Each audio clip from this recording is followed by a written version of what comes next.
on GTV. Ano ho ang sentimiento ng inyong mga miyembro? Mapipilitan sila na huminto ng kanilang pamamasadas.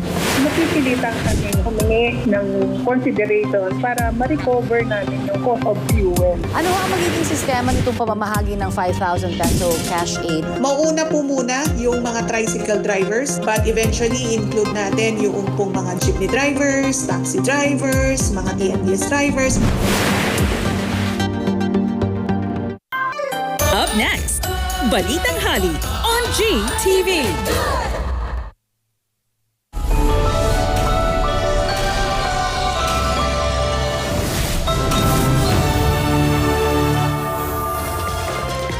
Magandang tanghali po. Oras na para sa maiinit na balita. Ilang biyaheng paprobinsya sa ilang terminal fully booked na ngayong Lunes Santo.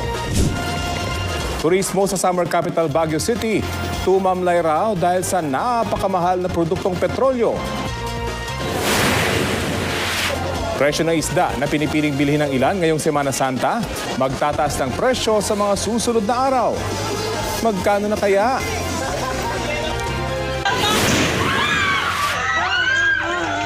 Sunog! Sumiklab sa isang compound. At sa isang bahay na may karinderya sa Valenzuela. Hulikam sa Caloocan, 3 babae nagnakaw ng mga dahon ng pitogo na ginagamit sa palaspas. Prank ng mga estudyante sa Cavite na nagpaiyak sa kanilang service driver. Bakit trending? At Bianca Umali at Ruru Madrid, kinilalang Filipino Martial Arts Ambassadors for Film and TV.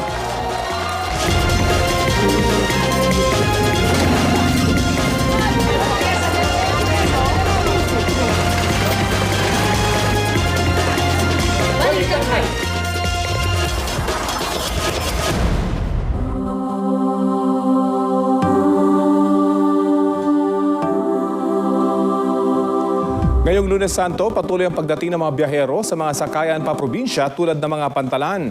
Sa Batangas Port, may ilang biyahe ng fully booked. May ulat on the spot si Bam Alegre. Bam? Ravi, kung walk-in chance passenger dito sa Batangas Port ay nananatiling limitado. Ayan, na dumadaan dito.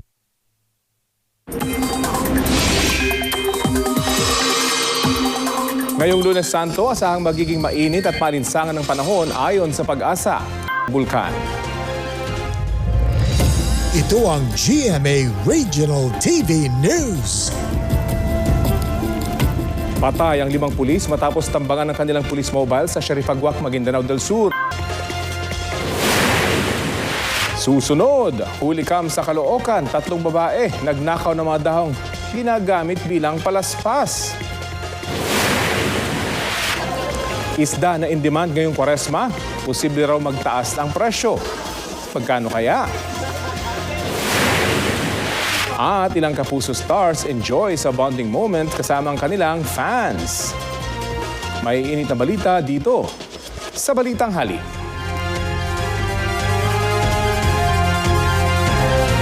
Love bears all things. You're watching Balitang Hali on GTV.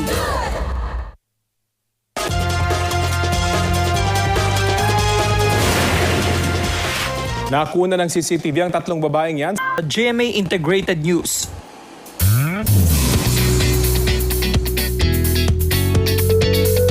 Ready, set, Monday na mga mare at pare. Up for another triathlon daw si Asia's multimedia star Alden Richard.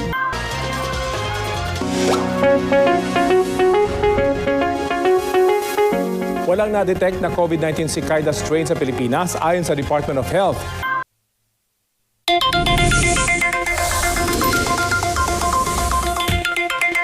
Ngayong iwas karne ang marami nating kababayan dahil sa Semana Santa, asahan daw ang taas presyo.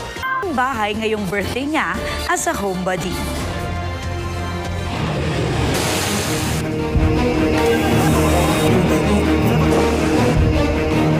Mahigit 2,000 OFW na at kanilang dependents mula sa Middle East. Rafi. Maraming salamat sa Lima Refran.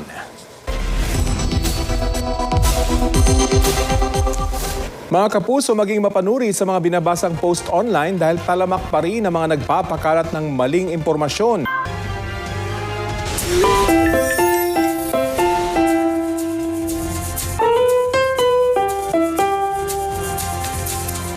Kwento nakatataba ng puso ang tapok natin ngayong Lunes Santo. Dahil daw sa problema sa sasakyan, pinahinto ng mga sakay ang isang van sa Dasmariñas, Cavite. Sweet naman. Galing.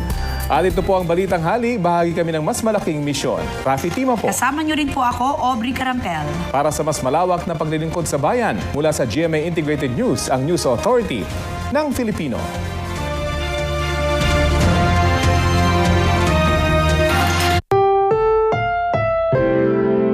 Ang programang ito ay rated SPG. Striktong patnubay at gabay ng magulang ang kailangan. Maaaring may masiselang tema, lengguwahe, karahasan, sexual, horror o droga na hindi angkop sa mga bata.